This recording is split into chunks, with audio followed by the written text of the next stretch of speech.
රක්ඛවාලේසු අත්‍රා ගච්ඡන්තු දේවතා සද්ධම්මං මුනි රාජස්ස සුනන්තු සග්ග මොක්ඛදං ධම්මස්සවන කාලෝ අයං භදන්තා ධම්මස්සවන කාලෝ අයං භදන්තා ධම්මස්සවන කාලෝ අයං භදන්තා නමෝ තස්ස භගවතු අරහතු සම්මා සම්බුද්දස්ස නමෝ තස්ස භගවතු අරහතු සම්මා සම්බුද්දස්ස නමෝ තස්ස භගවතු අරහතු සම්මා සම්බුද්දස්ස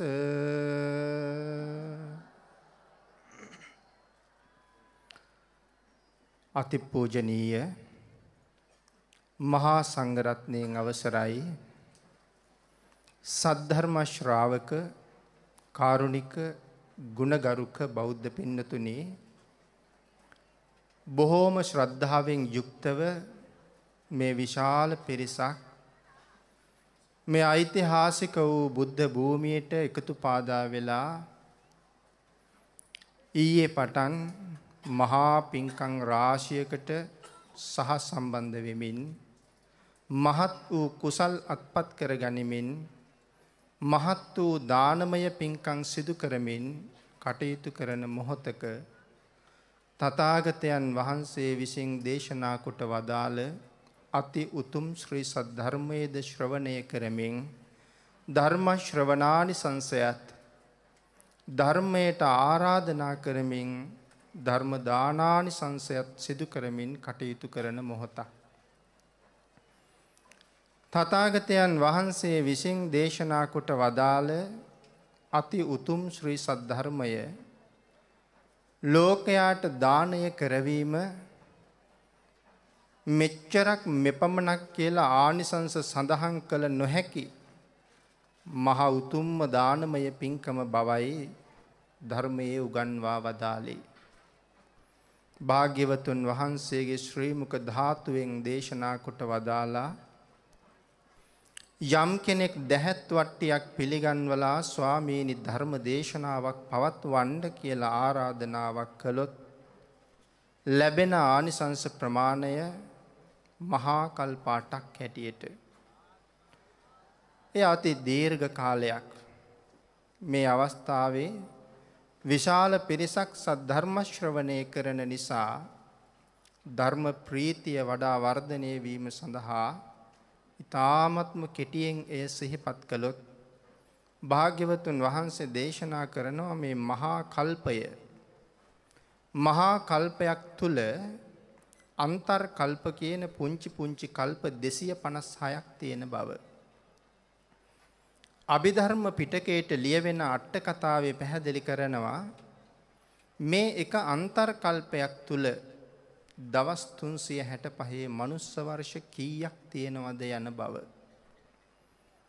පින්නතුනි වර්තමාන අපි ගණන් කරන්න පාවිච්චි කරන ලොකුම ඉලක්කමට කියන්නේ කෝටි ලක්ෂය එහෙම නැත්නම් ට්‍රිලියන 1.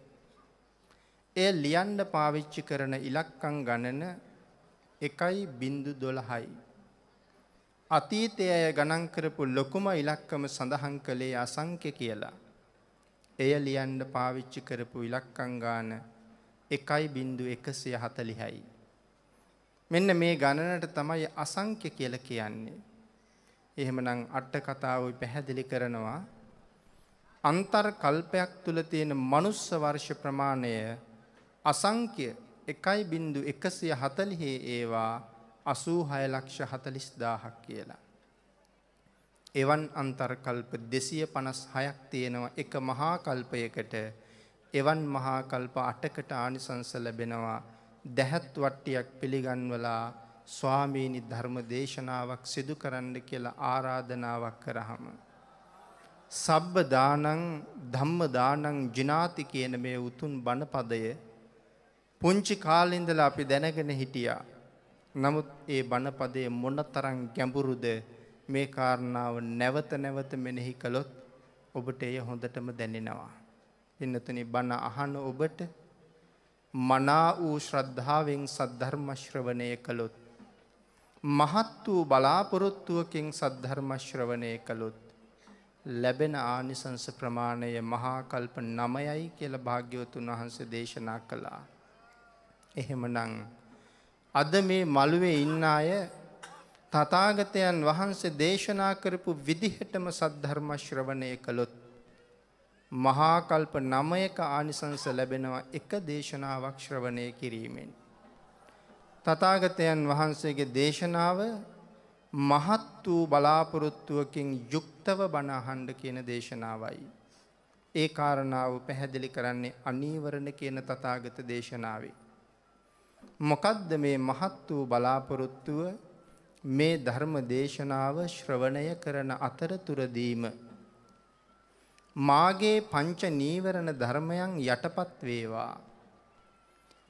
සප්ත බෝධ්‍යාංග ආදී ධර්මයන් වැඩි දියුණු වේවා.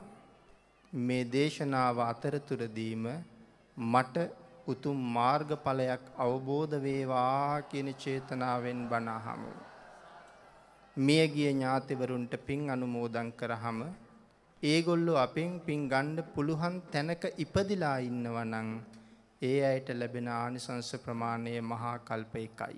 පින්නතුනි අපි සියලු දෙනාම මුලින් සඳහන් කළ මහත් වූ බලාපොරොත්තුවෙන් යුක්තවම මේ මොහොතේ සද්ධර්ම ශ්‍රවණය කරමු. තථාගතයන් වහන්සේගේ ජීවිතයට සම්බන්ධ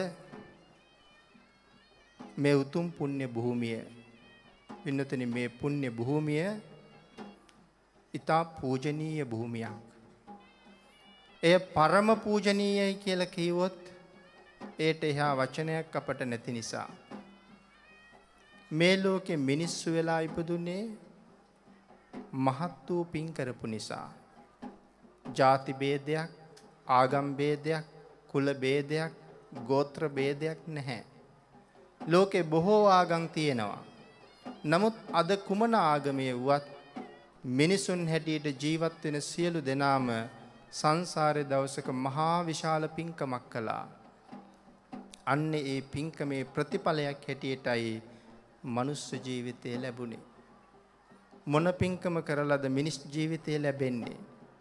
පින්නතුනි මේ ලෝකේ උපත තීරණය කරන ප්‍රධානම පින්කම තමයි සීලය. සිල් ආරක්ෂා කරපු අයයි නැවත මිනිසුන් හැටියට උපදින්නේ.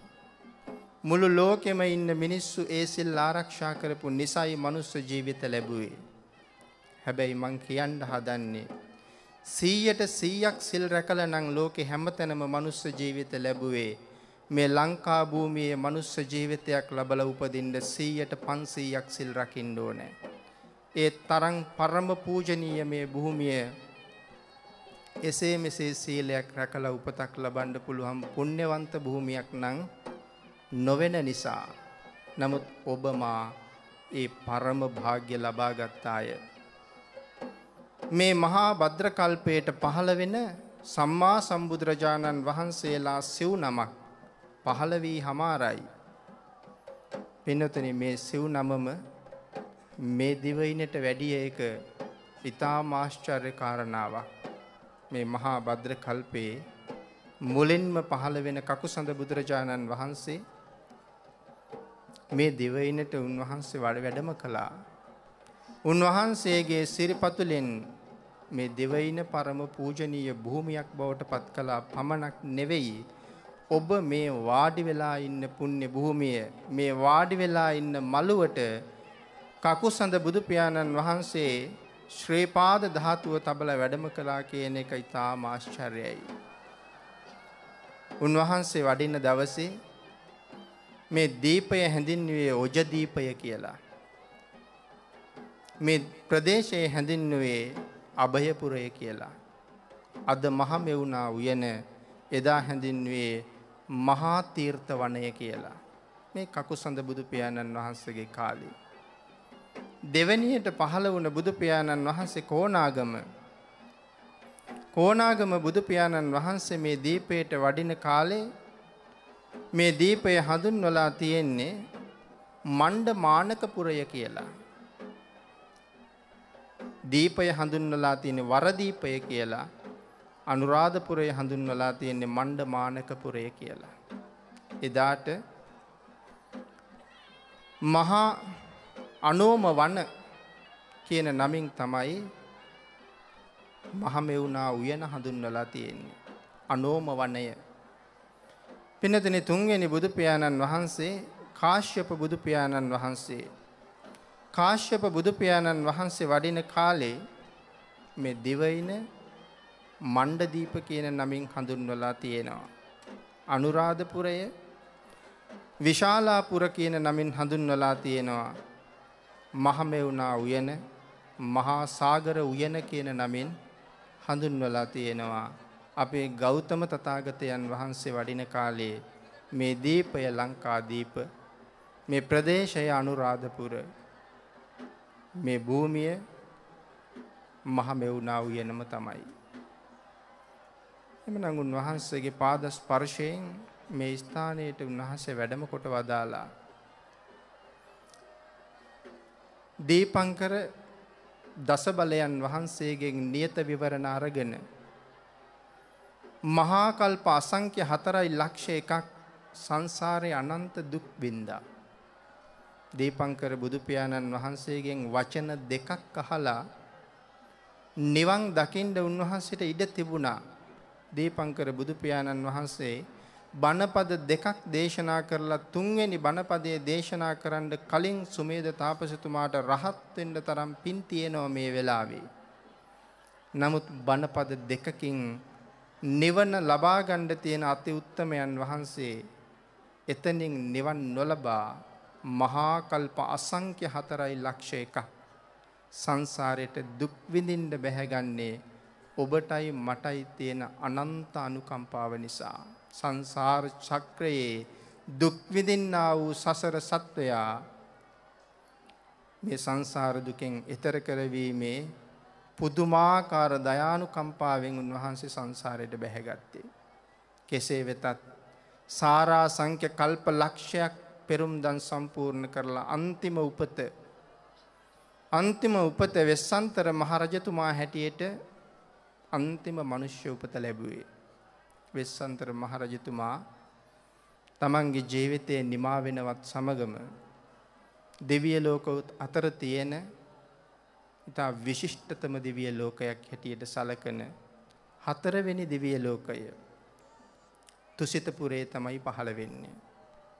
තුසිතපුරේ පහළ වෙන්නේ එදාට උන්වහන්සේගේ නම සේතකේතු දිව්‍ය පුත්‍රයා නමින් තමයි තුසිතපුරේ පහළ වෙන්නේ. අවුරුදු 57 කෝටි 60 ලක්ෂයක් අවශ්‍ය තියෙනවා තුසිතපුරේ. එක දවසක්, එක පැයක්, එක තත්පරයක් අඩු නැතුව මේ අවුරුදු 57 කෝටි 60 ලක්ෂයම උන්වහන්සේ වැඩ ඉන්නේ තුසිතපුරේ. වැඩ ඉන්න අතර තුසිත දිව්‍ය ලෝකයේ ප්‍රධාන දිව්‍ය රාජයා තුසිතෙන් චුත වෙනවත් සමගම සේතකේතු දිව්‍ය පුත්‍රයා තමයි දෙව්ලොව ප්‍රධානිය බවට පත් වෙන්නේ. ඒ තනතුර ලබනවත් සමගම උන්වහන්සේට ලැබෙනවා නමක් සන්තුසිත කියලා. එදා ඉඳලා හඳුන්වන්නේ සන්තුසිත දිව්‍ය රාජ කියන නමින්. අවුරුදු 57 කෝටි 60 ලක්ෂය ගෙවෙනකොට චුත වීමේ පෙර නිමිති පහළ වෙනකොට නොයෙක් සක්වලවල් වල පවා ඉන්න දිව්‍ය රාජවරු මේ දෙව්ලොවට එකතු වෙනවා. සුද්ධාවාසවල ඉන්න මහා කල්ප 16ක් ආයුෂ තියෙන මහ රහත් බ්‍රහ්ම රාජවරු මෙතෙන්ට එළඹිලා දණින් වැටිලා සන්තුෂිත දිව්‍ය රාජයාට ආරාධනාවක් කරනවා. ස්වාමීනි, මනුලව උපදින්න කාලයයි. ඒ ආරාධනාව බාර අරගෙන කාලය අපි දන්නවා උන්වහන්සේ ඉස්සරළම බලන්නේ කාලය. කාලය කියන්නේ බුදු කෙනෙක් පහළ වෙන කාලයක් තියෙනවා. ඒ අවුරුදු 100ත් අවුරුදු ලක්ෂයත් අතර මිනිසුන්ගේ පරමායුෂ 100ත් ලක්ෂයක් අතර තියෙන කාලයකයි බුදුවරු ලෝක ධාතුවේ පහළ වෙන්නේ. එහෙනම් කාලය බලනවා කියලා කියන්නේ ඒකට. දීපය බුදුවරු පහළ වෙන්නේ නැහැ මේ ලෝකේ වෙන කොහෙවත්. බුදුවරු පහළ වෙන්නෙම ජම්බුද්වීපයේ විතරමයි. හැබැයි ජම්බුද්වීපය කියලා කියන්නේ ඉන්දියාවට නෙවෙයි. ඒක අපි හොඳටම දැනගන්න ඕනේ. ලෝකය බෙදෙනවා මහද්වීප පහකට. මේ මහද්වීප පහේ විශාලතම මහද්වීපයටයි ජම්බුද්වීපය කියලා කියන්නේ. ඒ ඉන්දියාව විතරක් නෙවෙයි. වර්තමානයේ සඳහන් කෙරුවොත් ජම්බුද්වීපය ආරම්භ වෙන්නේ සෝවියට් රුසියාවෙන්. පෘතුගාලය දක්වා පැතිරිලා හිමාලය පර්වතයේ මධ්‍ය ලක්ෂය බවට පත් කරගෙන විශාල භූමියක පැතිරෙන ප්‍රදේශයටයි ජම්බුද්වීපය කියලා කියන්නේ. එහෙමනම් බෝසත්වරු පහළ වෙන්නෙම මේ ජම්බුද්වීපයේ. එහෙමනම් කාලයයි දීපයයි දේශයයි. දේශය කියලා කියන්නේ මධ්‍ය දේශයමයි. ජම්බුද්වීපයේ මධ්‍ය දේශය හිමාල පර්වතයේ මධ්‍ය ලක්ෂය වෙනවා කියලා අපි සඳහන් කළේ. එහෙමනම් ජම්බුද්වීපයේ මධ්‍ය දේශය බවට පත් වෙන්නේ අපි අද සඳහන් කරන ඉන්දියාව ආදී ප්‍රදේශය. කුලය. ඇයි උන්වහන්සේ කුලයක් හොයන්නේ? අපේ අය වරද්ද ගන්නවා. තථාගත ශාසනයේ කුල ක්‍රමයක් නැත්තම් ඇයි බෝසතාණන් වහන්සේ කුල ක්‍රමයක් හෙව්වේ කියලා. ඒ හොයන්නේ අපි හිතන කුලය නෙමෙයි. බෝධිසත්වවරු පහළ වෙන්නේ අතිශයින්ම පාරිශුද්ධ වූ කුලයක. ඒ කුලයයි හොයන්නේ. එහෙමනම් ඒ කුලය හොයන්නේ තාත්තා. තාත්තයි ඒ හොයන්නේ කුලය හොයනවා කියන්නේ ඒකයි. මහා සම්මත රාජ පරම්පරාව අතිශයින් පාරිශුද්ධයි. අපි කියන්නේ හත්මුතු පරම්පරාවක් පිරිසිදු නම් ප්‍රමාණවත් කියලා. නමුත් මහා සම්මත රාජ පරම්පරාව කියලා කියන්නේ හත්මුතු පරම්පරාවක් නෙමෙයි, පරම්පරා කෝටි ලක්ෂ ගණනක් අතිශයින්ම පාරිශුද්ධයි. එවන් කුලයක උපදින්නයි තාත්තා කෙනෙක් හොයන්නේ. ඒකටයි කුලය කියන්නේ. අනිත් එක මේ තාත්තා බෝධිසත්වයන් වහන්සේ කෙනෙකුගේ තාත්තා බවට පත් වෙන්න කල්ප ලක්ෂයක් පෙරම් පුරලා තියෙන්නත් ඕනේ. ඊළඟට හොයනවා අම්මා. අම්මත් ඒ වගේම බෝසත් පුතෙකුට උපත දෙන්න කල්ප ලක්ෂයක් පෙරම් පුරලා තියෙන්න ඕනේ. එවන් අම්මා කෙනෙක් තාත්තා කෙනෙක් හොයාගෙන උන්වහන්සේ තුසිතෙන් චුත වෙන්න සූදානම් වෙනකොට චුත වෙච්ච ගමන් ඇවිල්ලා මව් කුසේ පිළිසඳ ගන්නෑ. සාමාන්‍ය කෙනෙක් මෙතන අතහැරපු ගමන් ඊළඟ තැන අල්ල ගන්නවා. නමුත් බෝසත්වරු එහෙම උපදින්නේ නැහැ. චුත වෙලා පෙහෙවෙනවා උපදින්න දින 7ක්. එහෙමනම් ඒ පෙහෙවෙන්නේ අනිවාර්යෙන් බෝසතාණන් වහන්සේ මව් කුස පහළ වෙන වෙලාවේ අම්මා උපෝසත සිල් සමාදන් වෙලා ඉන්න ඕනේ. එවන් අවධියකයි මව් කුසට බැහැගන්නේ. ඒ නිසායි 7 දවසක් පෙහෙවෙලා බලන්නේ අම්මා එතෙන්ට සූදානම් වෙනකන්. මව් කුසේ බිහිවීම හරි ආශ්චර්යයි. මව් කුසට එළඹීමත් සමගම 10000ක් ලෝක ධාතු කම්පා වෙනවා. මව් කුසේ වැඩ ඉන්නකොට මෑණියන්ට කිසි අපහසුයක් නැහැ. මහා මායා දේවිය කුස දිහා බලන වෙලාවේ ඇයට පේනවා බෝසත් පුතණුවන් හරියට වීදුරු කරඬුවක වැඩ ඉන්නවා වගේ තමන්ගේ කුස තුලින් විනිවිද පේනවා පුතණුවන් අපි වගේ නෙවෙයි පළක් බැඳගෙන ඉතා පහසුවෙන් වාඩි වෙලා ඉන්න ආකාරය. දසමාසය එක දවසක්වත් අඩු නැතුව මව් කුසේ ගෙවනවා දසමාසයේම. එවන් දසමස් ඇවෑමෙන් තමයි අති උත්තමයන් වහන්සේ ලෝකේ පහළ වෙන්නේ. මේ අම්මා දරුවා බිහි කරනවත් සමගම දරුවා බාර ගන්න ඉන්නේ සුද්ධාවාසයෙන් රහත් වෙච්ච බ්‍රහ්ම රාජයෝ 4 දෙනෙක් මංගල සම්මත ස්වර්ණමය දැලක් අරගෙන තමයි එන්නේ. හේතුව මහා මායා දේවියගේ ලස්සන මේ ලෝකේ වර්ණනා කරන්න බැරි ලස්සනක්. ඒ නිසා තමයි මහා මායා කියලා නම තියලා තියෙන්නේ. මෙවන් අති සුන්දර රූපයක් ළඟ කාමාශාවන් ප්‍රහීනේ නොකල කෙනෙක් හිටියොත් ඇය පිළිබඳව කාමසිතුවිලි පහළ වෙන්න පුළුවන් නිසා තමයි රහත් වෙච්ච බ්‍රහ්ම රාජයෝ එතෙන්ට එළඹෙන්නේ. මව් කුසෙන් බිහි වෙනකොටම මංගල සම්මත රන්දලින් බාර ගන්නවා. ඊළඟට 4 වරන් රජදරුවෝ මංගල සම්මත අඳුන් දිවි සමකෙන් බාර ගන්නවා. රජදරුවන් සතරවරන් රජදරුවන් අතින් ශාක්‍ය රජදරුවන් ඊටාම වටිනා සුදු පිළියකින් බාර අරගත්තට පස්සේ තමයි බෝසත් කුමාරයා මේ මහ පෘථුවියට පය තියන්නේ. මහ පෘථුවියට පය තියෙනකොට අති උත්තමයන් වහන්සේගේ සිරිපතුල පිළිගන්න මේ මහ පෘථුවියෙන් මතුවෙන්නේ නෙළුම් මල් දෙකක්. ඒ නෙළුම් මල් මත ඉඳගෙන 10000ක් සක්වලවල් කම්පා කරවමින් උපන්න නිසා උන්වහන්සේ 10000ක් සක්වලවල් දිහා බලනවා. මට වඩා උතුම් අය මේ සක්වලවල් වල ඉන්නවද කියලා. මොකද ග්‍රහණය කරගත්ත මව් කුසට එනකොටම 10000ක් සක්වල ග්‍රහණය කරලා ඉවරයි. ඒකයි බලන්නේ මට වඩා උතුමන් ඇද්ද? ඒක කොතෙන්ට ගියත් උතුමන්ගේ සිරිත. වැඩිමහල්ලා දිහා නෙමෙයි බලන්නේ ගුණවතා දිහා. මට වඩා ගුණවතුන් ඉන්නවද? මේ වෙලාවේ සිද්ධාර්ථ ගෞතමයන් වහන්සේට බෝසතාණන් වහන්සේට මේ 10000ක් සක්වලවල්ම තමන්ගේ දැස ඉදිරිපිට මැවිලා පේනවා. බලන පැත්තෙන් දෙවිවරු ഘോഷා කරනවා උතුමාණන් වහන්සේ ඔබ වහන්සේ හැර තවත් උතුමන් කොහෙන්ද මේ සක්වලවල් 10000ක? ඒ ප්‍රකාශය සිව් දිසාවෙන්ම ඇහුණකොට තීරණය කළනවා මට වඩා උතුම් අය ලෝක ධාතුවේ නැති බව. ඒ නිසායි උන්වහන්සේ අභීත සිංහනාදයක් කරමින් උතුරට සත්පියවරක් වඩින්නේ අග්ගෝ හමස්මිලෝ කස්ස ජෙට්ටෝ හමස්මිලෝ කස්ස සෙට්ටෝ හමස්මිලෝ කස්ස අයමන්තිමා ජාති නත්තිදානි පුනබ්බවෝ.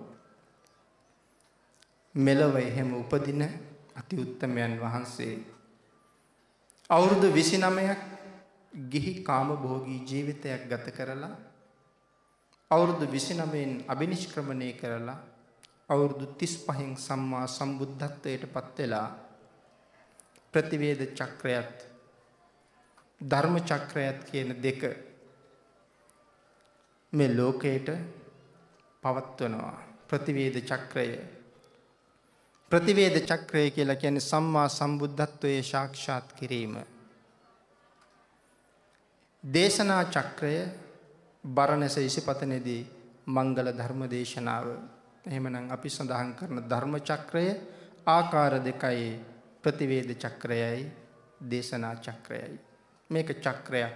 එය අරවලින් යුක්තයි. අපි දකිනවා අර 8. ඒ කියන්නේ මාර්ගය, ආර්ය අෂ්ටාංගික මාර්ගය. ධර්ම චක්‍රය පිළිබඳව හරියට මතිමතාන්තර තියෙනවා. සමහර අය කියනවා ධර්ම චක්‍රයේ ඉහළට උල් නොතිබිය යුතුයි ඒ චක්‍රයක්. නමුත් නිවැරදි ධර්ම චක්‍රය ඉහළට උල් තිබිය යුතුයි. චක්‍රය කියලා කියන්නේ ආයුධයක්. තථාගතයන් වහන්සේ බරණැස ඉසිපතනාරාමේදී දේශනා චක්‍රය පවත්වන්නට යෙදුනේ සතුරන් ඝාතනය කිරීමටත් සඳහායි. මොන සතුරන්ද මේ චක්‍රයෙන් ඝාතනය කරන්නේ? පුද්ගල චිත්ත සංතානය තුළ උපදින්නා වූ කෙලෙස් සතුරන් ඝාතනය කරන්නයි ධර්ම චක්‍රය උන්වහන්සේ පවත්වන්නේ. ප්‍රතිවේද චක්‍රය සොයාගත්තෙත් කෙලෙස් සතුරන් බිය කරවනවින් තමයි උන්වහන්සේ ප්‍රතිවේද චක්‍රයට එළඹෙන්නේ. එහෙමනම් කොහොමත් සතුරන් ඝාතනය කරන්න චක්‍රයක අර තිබිය යුතුමයි. ඒ නිසා ධර්ම චක්‍රයේ අර තිබිය යුතුමයි. එහෙමනම් දේශනා චක්‍රය ලෝක සත්වයා පිළිබඳව අනුකම්පාවෙන් අවුරුදු 45ක් තුල අවුරුදු ලක්ෂයක් ආයු වළඳන තථාගතයන් වහන්සේ නමක් කරන කාර්යම අවුරුදු 45න් ගෞතම සම්මා සම්බුදු පියාණන් වහන්සේ අඩු නැතුව සිද්ධ කළා. ඔය අතර පින්නතුනි ලංකා දීපය පිළිබඳව උන්වහන්සේ විශේෂ බැල්මක් හැල්ලා තියෙනවා. බුද්ධත්වයෙන් 9 වෙනි වර්ෂය මහියංගණයට වඩිනවා. බුද්ධත්වයෙන් 5 වෙනි වර්ෂය නැවතත් මේ රටට වඩිනවා.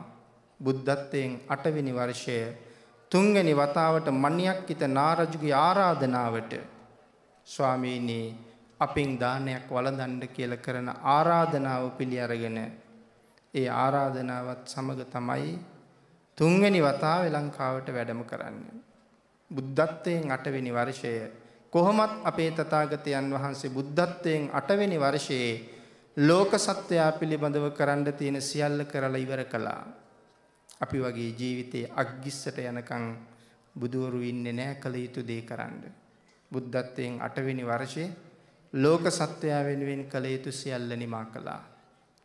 පින්නතුනි එදා ලංකාවට වැඩිය වෙලාවේ මේ 3 වෙනි ලංකා ගමනේදී ඔබ වාඩි වෙලා ඉන්න අපි වාඩි වෙලා ඉන්න මේ අති උතුම් පුණ්‍ය භූමියට තථාගතයන් වහන්සේ වැඩියා. මේ චෛත්‍ය ස්ථානයේට යට වෙලා ඇති භාග්‍යවතුන් වහන්සේ වැඩ හිටපු තැන මෙතෙන්ට වැඩලා සුගත මහ චීවරය මේ මහ පොළොව මත එළලා භාග්‍යවතුන් වහන්සේ චීවරයේ මත වැඩ ඉඳගෙන සමාපatti සෝයට සමවදිනවා මේ මහ පොළොව කම්පා වෙනකන්. තථාගතයන් වහන්සේගේ ගුණ බර දරන්න බැරුව මේ මහ පොළොව වෙවුලනවා. ඒ කියන්නේ මේ මහ පොළොවට ඒ තරම්ම ශක්තිය දෙනවා මේ භූමියේ ජාත පුත්‍රයන්ට සංසාරේ සුවය හොයාගෙන යන්න. මහ පොළොව කම්පා වෙනකන් සමාධියට සමවැදිලා උන්වහන්සේ ආමන්ත්‍රණය කරනවා පරම පුණ්‍යවන්ත දිව්‍ය රාජයෙකුට. ඒ දිව්‍ය රාජානන් වහන්සේට ආරාධනා කතා කරලා මේ භූමිය බාර කරනවා. මහ ප්‍රතාපවත් දිව්‍ය රාජවරු පින් ගලන දෙවිවරු කියලා සඳහන් කළොත් නිවැරදි පංචකාමයට නතු වෙලාම ඒ මතම යෙදුන අය නෙමෙයි කුසල් මත කුසලයේ වෙනුවෙන් කැප වුණ දෙවිවරු. උන්වහන්සේට කතා කරලා බාර කරනවා මේ භූමිය ආරක්ෂා කරන්න. අනාගතයේ මේ රටේ පහළ වෙනවා ගැමුණු නම් මහරජෙක්. අපේ අය දන්නවා කවුද ගැමුණු මහරජුන්? අනවම දස්සේ සම්මා සම්බුදුරජාණන් වහන්සේ දක්ෂිණ ශ්‍රාවකයාට ශ්‍රාවක පදවිය දෙනවා දැකලා අනේ මටත් ලෞතුරා බුදු කෙනෙකුගේ දකුණත් සව් වෙන්න ඇත්නම් කියන ප්‍රාර්ථනාවෙන් උන්වහන්සේ ළඟින් ඒ ප්‍රාර්ථනාව ආරම්භ කරලා අපේ බුද්ධ ශාසනයේ දක්ෂිණ ශ්‍රාවකයන් වහන්සේ සරියුත් මහරහතන් වහන්සේ සමග පවා එකට පෙරම් පුරමින් ආපු අනාගතයේ පහළ වෙන්නා වූ මෛත්‍රී සම්මා සම්බුදුරජාණන් වහන්සේගේ දක්ෂිණ ශ්‍රාවකයන් වහන්සේගේ අන්තිම උපතයි ගැමුණු කියලා කියන්නේ. මොනතරම් භාග්‍යයක්ද ඒ උත්තමයන් වහන්සේගේ අන්තිම උපත මගේ දේශයේ අපේ දේශයේ සිදුවීම. ඒ නිසා තථාගතයන් වහන්සේ දේශනා කරනවා මේ දිව්‍ය පුත්‍රයාණන් වහන්සේට උන්වහන්සේ නමින් හඳුන්වන්නේ විශාල රූප කියලා මේ දිව්‍ය රාජෝත්තමයාණන් වහන්සේ. මේ දේශනා කරන ධර්මය මේ කරන පින්කම් වාඩි වෙලා ඉන්න ඔබ සියලු දෙනාම මේ මොහොත වෙනකොටත් ඒ උතුමාණන් වහන්සේගේ නේත්‍රයට පේනවා. තථාගත සම්මා සම්බුදු පියාණන් වහන්සේගේ ශ්‍රාවකයෝ අපමණ ශ්‍රද්ධාවෙන් බුදුන් පුදන බව දැක උන්වහන්සේ මේ මොහොතේ ප්‍රීතියෙන් පිනා යනවා නොඅනුමානයි. මේ භූමිය බාර කරන්නේ උන්වහන්සේට විශාල රූප ගැමුණු මහරජුන් මහසෑය හදනතුරු මේ භූමිය ඔබ ආරක්ෂා කරන්න ඕනේ. මහසෑය හැදුවට පස්සේ සම්මා සම්බුද්ධ ශාසනය පවතිනතුරු සර්වඥ ධාතුන් වහන්සේගේ පරිනිර්වාණය දක්වා මේ භූමිය ආරක්ෂා කිරීමේ වගකීම ඔබට බාරයි කියලා තථාගතයන් වහන්සේ පැවරුවා. එහෙමනම් උන්වහන්සේගේ ආඥාව මේ මහසෑය මෙතන නිර්මාණය වෙන බව මේ දැස ඉදිරිපිට විරාජමාන වෙන්නේ ඉන්නතුනේ මේක ඇස්බැඳුමක්වත් මායාවක්වත් නෙවෙයි. තථාගත සම්මා සම්බුදු පියාණන් වහන්සේගේ තථාගත ශ්‍රී දේහය ආදාහනය කරන වෙලාවේ බුද්ධ අධිෂ්ඨානයෙන් මහා ධාතුන් වහන්සේලා හැර විසිරෙන ධාතුන් වහන්සේලා ප්‍රමාණය ද්‍රෝණ 8යි. අපේ අය අහලා තියෙනවා ද්‍රෝණයක් කියලා කියන්නේ කොච්චරක්ද කියලා. ද්‍රෝණයක් කියලා කියන්නේ හුඬු 32ක්. ද්‍රෝණයක් කියලා කියන්නේ හුඬු 32ක් නම් ඉතුරු වෙන ධාතුන් වහන්සේලා ප්‍රමාණය ද්‍රෝණ 8ක් නම් මෙතන තියෙනවා හුඬු හැටියට හුඬු 256යි. සේරුවකට හුඬු 4යි. එහෙමනම් මේ හුඬු 256 සේරු බවට පත් කෙරුවොත් ධාතුන් වහන්සේලා සේරු කීයක් තියෙන්න ඇද්ද? සේරු 64යි. තථාගතයන් වහන්සේගේ ශරීර ස්වභාවය මේ ලෝකේ කිසි කෙනෙක් දන්නේත් නැහැ. ඒක හරියටම කොතනවත් සඳහන් කරලත් නැහැ. හැබැයි සේරු 64ක් ඉතුරු වෙන ධාතුන් වහන්සේලා කියලා සඳහන් කරාම අපි හිතන තරම් පුංචිමත් නැහැ. මට හිතෙනවා අපි මැරිලා ගියහම අපේ ඇටකොටු ටික අඩු නැතුව ගෙනල්ලා වංගෙඩියක දාලා කෙටුවොත් මොම් පියලි තරමට පොඩි වෙන්න. වැඩිම වුණොත් සේරු 3ක් නැත්නම් 4ක් තියෙයි. සේරු 64ක් ඉතුරු වුණ ධාතුන් වහන්සේලා කියලා කියහම අපි හිතන තරම් පුංචි නැහැ. නමුත් පින්නතුනි මේ සියලුම ධාතුන් වහන්සේලා විටින් විට විසිරෙනවා. සම්මා සම්බුදු කෙනෙකුගේ ආඥා ශේස්ත්‍රය සක්වලවල් කෝටි ලක්ෂයයි. සක්වලවල් කෝටි ලක්ෂයක් ආඥා ශේස්ත්‍රයේ මව් කුසෙන් පහළ වෙනකොටම සක්වලවල් 10000ක් කම්පා කරන්න ඒක තමන්ට නතු කරගන්නවා. ග්‍රහණය කරගන්නවා ඒ භූමිය. සර්වඥතා ඥානය ලැබලා සම්මා සම්බුද්ධත්වයට පත් වෙනවත් එක්කම කෝටි ලක්ෂයක් සක්වලවල් කම්පා වෙන්නේ කෝටි ලක්ෂයක් සක්වලම තම ග්‍රහණයට නතු වෙනවා. සක්වලක් කියලා කියන්නේ ලෝක 31ක්. එක සක්වලකට පායන්නේ එක ඉරයි එක හඳයි. තථාගතයන් වහන්සේගේ ආඥා ශේස්ත්‍රය තුල පායන ඉරවල් ප්‍රමාණය කෝටි ලක්ෂයයි. හඳවල් ප්‍රමාණය කෝටි ලක්ෂයයි. මේ සක්වලවල් කෝටි ලක්ෂය තුල මනුස්ස ලෝක කෝටි ලක්ෂයක් තියෙනවා. ඒ නිසා අපිට කවදාවත් හිතන්න බෑ තථාගත ශ්‍රාවකයෝ අපි විතරයි කියලා. තවත් මනුස්ස ලෝක කෝටි ලක්ෂයක් එහෙමනම් මේ විශ්ව ධාතුවේ කොහි හරි තියෙනවා. හැබැයි ඒක අපිට හොයන්න පුළුවන් මානයක නැහැ. පහුගිය දවසක විද්‍යාඥයෝ ප්‍රකාශ කරලා තිබුණා ලෝක ග්‍රහ ලෝක 715ක් හොයාගත්ත බව. නමුත් ඒ 715 තුල එකදු මනුස්ස ලෝකයක් තිබුණ බවවත් සඳහන් නැහැ. නමුත් මනුස්ස ලෝක කෝටි ලක්ෂයක් මේ ආඥා ශේස්ත්‍රය තුල තියෙනවා. මේ කෝටි ලක්ෂයේම ඔය ද්‍රෝණාටක් ධාතුන් වහන්සේලා විසිරෙනවා. සමහර සක්වලකටම තියෙන්නේ එක ලෝම ධාතුවයි. සමහර සක්වලකටම තියෙන්නේ එක කේශ ධාතුවයි. සමහර සක්වලකටම තියෙන්නේ අබෑටයක් තරම් ඉතා පුංචි එකම එක ධාතුන් වහන්සේ නමයි.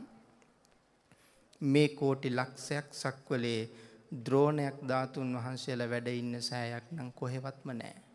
දෙව්ලවත් නැහැ. අනික් කිසිම සක්වලක නැහැ. එහෙමනම් ද්‍රෝණයක් ධාතුන් වහන්සේලා වැඩ ඉන්න සෑයක් තියෙනවා නම් කොහෙද තියෙන්නේ? ඒකම සෑය මළුවේ තමයි අපි වාඩි වෙලා ඉන්නේ. ඒකයි මම සඳහන් කළේ මේක සිහිනයක් නෙවෙයි.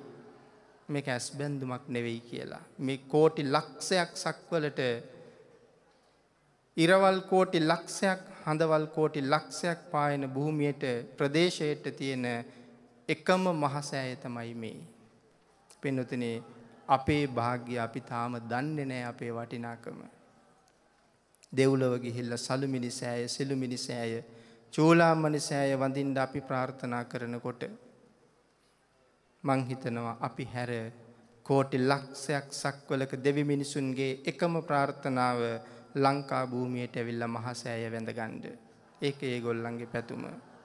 දෙවි බඹුන් නැති තරම් ඒ පැතුම මුදුන්පත් කරනවා. අපිට ඒක මුදුන්පත් කරන්න තියෙන අවකාශය ඊටාම ඉහළයි. නමුත් කොයි ප්‍රමාණයෙන්ද ඒ මුදුන්පත් වෙන්නේ කියන කාරණාව අපි තාම හිතලා නැහැ. තථාගතයන් වහන්සේගේ ද්‍රෝණයක් ධාතුන් වහන්සේලා මේ ස්ථානයේ තැන්පත් වෙන බව මිහිඳු මහරහතන් වහන්සේම දේශනා කරනවා. උන්වහන්සේත් මන් සඳහන් කළා මේ ලංකාව පිළිබඳව තථාගතයන් වහන්සේගේ විශේෂ ආඥාවල් තියෙන බව. පරිනිර්වාණ මංචකයේදී තථාගතයන් වහන්සේ කතා කරනවා සක්‍ර දේවේන්ද්‍ර මහරජතුමාට. කතා කරලා පරිනිර්වාණ මංචකයේදී බාර දෙනවා සක් දෙවිඳුනි ලෝක බුද්ධ ශාසනය ආරක්ෂා කිරීම ඔබට බාරයි. සක් දෙවිඳුටයි බුද්ධ ශාසනය බාර කළේ. ලෝක බුද්ධ ශාසනයේ රැකීම ඔබට බාරයි. සක් දෙවිඳුනි ලෝක බුද්ධ ශාසනය ආරක්ෂා කරන අතර ලංකාදීපයේ සුරැකීම ඔබේ පරම යුතුයකමයි වගකීමයි කියලා භාග්‍යවතුන් වහන්සේ ශ්‍රී මුක ධාතුවෙන්ම දේශනා කරනවා. සක් දෙවි මහරජාණන් ඒ කාරණාව උන්වහන්සේ මූලිකත්වයෙන් කරන අතර කාටද බාර කරන්නේ ශාසනයේ ඊළඟට ශාසනයේ බාර කරන්නේ උපුල්වන් දෙවියන්ට. අපි සමහර වෙලාවට අපි ඔක්කොම කතා කරන්නේ විෂ්ණු දෙවියන්ට බාර කළා කියලා. ශෝක ජනක, ඛේද ජනක සිදුවේ මේකයි. තථාගතයන් වහන්සේගේ ශ්‍රාවකයන් වෙච්ච අපි වෙනත් මතවාද ඔස්සේ ගමන් කරලා අපේ තියෙන බෞද්ධකම නැති කරගන්න එක. විෂ්ණු කියලා දෙවි කෙනෙක් සම්මා සම්බුද්ධ ශාසනයේ කිසිම තැනක සඳහන් කරන්නේ නැහැ. නමුත් අපි හැමෝම අපි පූජාවක් කරන්න ගියත් බොහෝ දෙනා සූදානම් වෙන්නේ නිල් රෙදි කෑල්ලක් අරගෙන විෂ්ණු දෙවියන්ද පුදන්න. එතනම අපි මිත්‍යා දෘෂ්ටික වෙලා ඉවරයි. එතනම සීලබ්බත පරාමාස වලට අපි යට වෙලා ඉවරයි. විෂ්ණු කියලා දෙවි කෙනෙක් සම්බුද්ධ ශාසනයේ නැහැ. ශාසනයේ බාර කරන්නේ සක් දෙවිඳු උපුල්වන් දෙවියන්ටයි. ඒ සක් දෙවිඳු ළඟට ඉන්න මහ ප්‍රතාපවත්ම දිව්‍ය රාජයෙකුටයි උපුල්වන් දිව්‍ය රාජයෝ කියලා කියන්නේ. උන්වහන්සේලාට මේ මොහොතේ මේ අපි කියන දේවල් ඇහෙනවා. මොකද මේ මහ පිංකම දිහා බලන නිසා. එහෙනම් එතනත් භාග්‍යවතුන් වහන්සේ දේශනා කළා ලංකාදීපය විශේෂයෙන් රකින්න කියලා. තථාගත සද්ධර්මය අරගෙන අපේ රටට ආවේ දඹදිව උරුමයයි මේ රටට වැඩියේ. කවුද දඹදිව උරුමය? මහින්ද යුව රජතුමා. දඹදිව උරුමය දීප චක්‍රවර්ති ධර්මාශෝක රජතුමාගෙන් පස්සේ දීප චක්‍රවර්ති බවට පත්වෙන යුව රජතුමා මහින්ද කුමාරයා. නමුත් ශාසනයට ඇතුල් කරනවා වෙන කොහාටවත් යවුවද? වෙනත් ප්‍රදේශ රැසකට ධර්මයේ ව්‍යාප්ත කළත් මෙහෙට එව්වේ මහරජෙක්. ටිකක් මහරජෙක් නෙමේ, රජවරු 1000ක් පිරිවරන මහරජෙක් තමයි මෙහාට එවලා තියෙන්නේ. ඒ විශේෂ ඇල්මක් තිබුණ නිසා.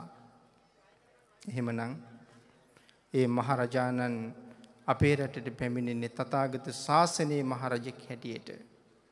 උන්වහන්සේ මේ භූමියට වැඩම කරලා උන්වහන්සේ වඩිනකොට එවකට මේ රටේ රජු ලෙස හිටිය දේවානම්පියතිස්ස මහරජුන් සමග මේ ස්ථානයට වඩින වෙලාවේ මහරජුන්ට ලැබෙන සුවඳ මල් මහරජුන් මිහිඳු මාහිමියන් අතට දෙනවා. ස්වාමීනි, සුවඳ මල්.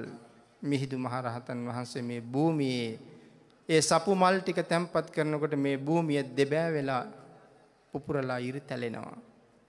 මහරජුන් අහනවා, ස්වාමීනි හේතුව?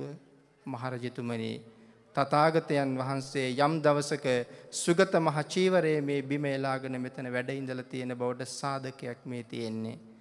මේ මහ සෑය හැදීම පිළිබඳව උන්වහන්සේ දේවානම්පියතිස්ස රජුන්ට ප්‍රකාශ කළා. රජුව සූදානම්, ස්වාමීනි මම හදනවා මහ සෑය. රජතුමනි කලබල වෙන්න එපා. ඒ සෑය හදන්නේ ඔබ නෙමෙයි. අනාගතයේ උපදිනවා ඔබේ මුණුබුරෙක් ගැමුණු කියලා. උන්වහන්සේ ඒ සෑය හදන්නේ තථාගත ආඥාව එකයි. මහරජුරු ප්‍රකාශ කරනවා, ස්වාමීනි මම හැදුවත් මගේ මුණුබුරා හැදුවත් මම හැදුවා වගේමයි. මගේ මුණුබුරා හරියටම මේ තැන දැනගනිත්වා කියලා විශාල ගල් කුළුණක ශිලා ලිපියක සටහන් කරනවා මේ මහසෑය හැදෙන්නේ මෙතනයි කියලා. ගැමුණු මහරජුන් ඒ ටැම් ලිපිය දැකලා තමයි මෙතන තෝරන්නේ මහසෑය හදන්න. සෑය ඉදිකිරීමේ සෑයේ තියෙන ආශ්චර්යයත් අප්‍රමාණයි. නමුත් ඒ තරම් දීර්ඝ කරුණු සඳහන් කරන්න කාලය ප්‍රමාණවත් නැති වෙන නිසා ඉතා කෙටියෙන් සිහිපත් කරමු. මහසෑය හදන්න තීරණය කරන වෙලාවේ රන් රිදී මුතු මැණික් ඕන තරම් උන්වහන්සේ හිතපු හැටියට ලැබුණා. සෑය නිර්මාණය කරන්න වඩුවන් උන්වහන්සේ හිතපු හැටියට මේසන්වරුන් ලැබුණා. විශ්වකර්ම දිව්‍ය පුත්‍රයා ඒ අය මෙහෙයුවා. උන්වහන්සේ අයට ශක්තිය දුන්නා, මෙහෙයුවා මේ විදිහට මේ සෑය කෙරෙන්න ඕනේ. සිද්ධාර්ථ කියන මහරහතන් වහන්සේ සෑය ප්‍රමාණය රජුරවන්ට දැක්වුවා. රජුරුව මීට වඩා මහ සෑයක් ලකුණු කරගත්තේ. නමුත් රහතන් වහන්සේ තුන්කල් දක්නා නුවණින් මේ අනාගතයේ පවතින්න ඕන නිසා මේ ප්‍රමාණයට සීමා කළා. මහරජුරුව බොහොම සතුටින් පේසාවල්ලු දක්වා සෑය නිර්මාණය කරනකොට 9 වතාවක් පේසාවලලුත් එක්ක මේ සෑය ගිලෙනවා. ඇයි එහෙම ගිලෙන්නේ? පින්නතුනි, යම් භූමිකම්පාවක් ඇති වෙලා මුළු ලෝක ධාතුවම විනාශ වුණත් බුද්ධ ශාසනය පවතින කල් මේ මහසෑය භූමිය විනාශ වෙන්නේ නැහැ. ඒක විනාශ නොවෙන්නයි ඒ විදිහට ගිලා බහැලා තියෙන්නේ.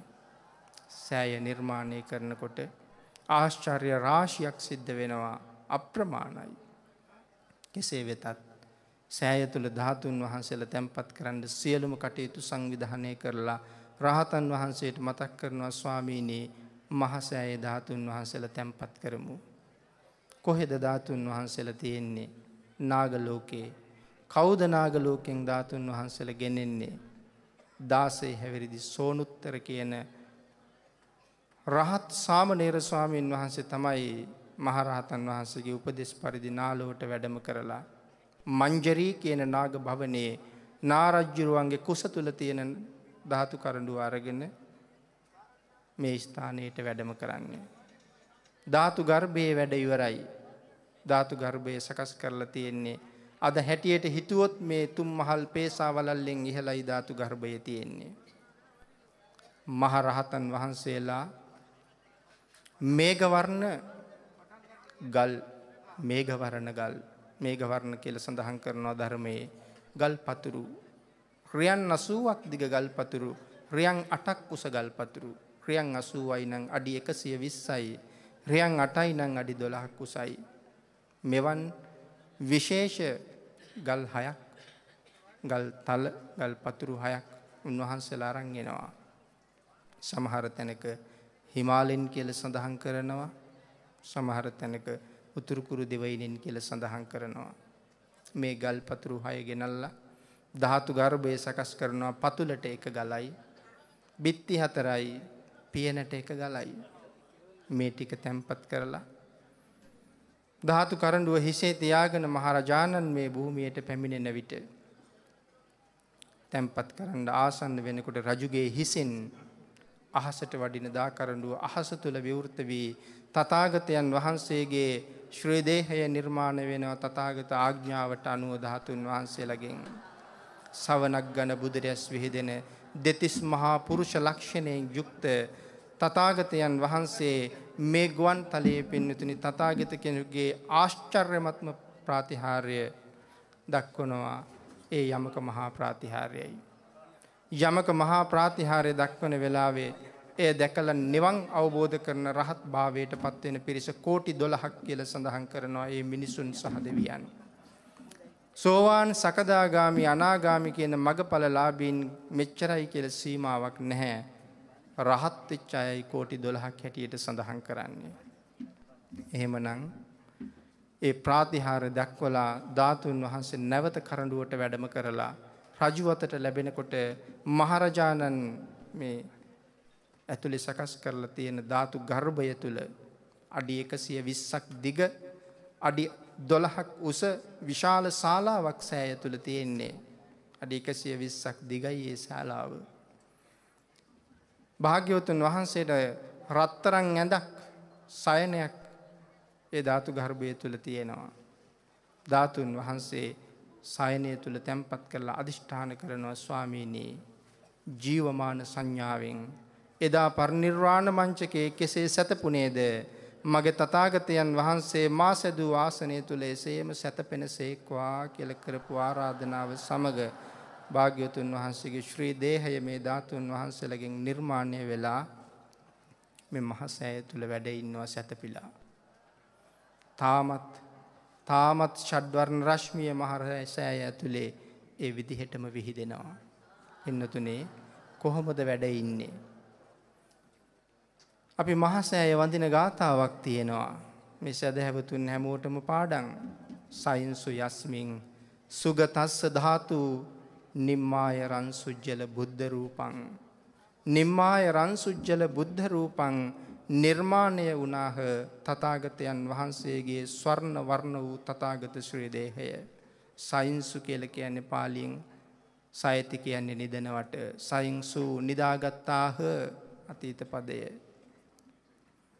ඒ තථාගතයන් වහන්සේ දකුණට පයලා, උතුරට හිසලා, බටහිරට මුහුණලා තථාගතයන් වහන්සේ මහසෑය තුල සැතපුණාහ කියන කාරණාව කියලයි අපි මහසෑය වඳින්නේ.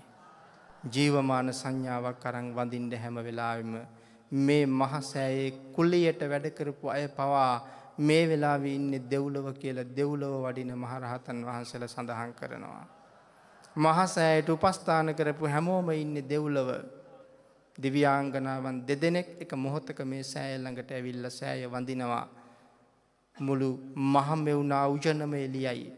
මහරහතන් වහන්සේ අහනවා මොනව කරලද මේ පුණ්‍ය භාග්‍ය ස්වාමීනි අපි මහසෑයට අත්කම් කරපු අය අද ඉන්නේ මෙහෙම ආශ්චර්යයක් ඇතුව.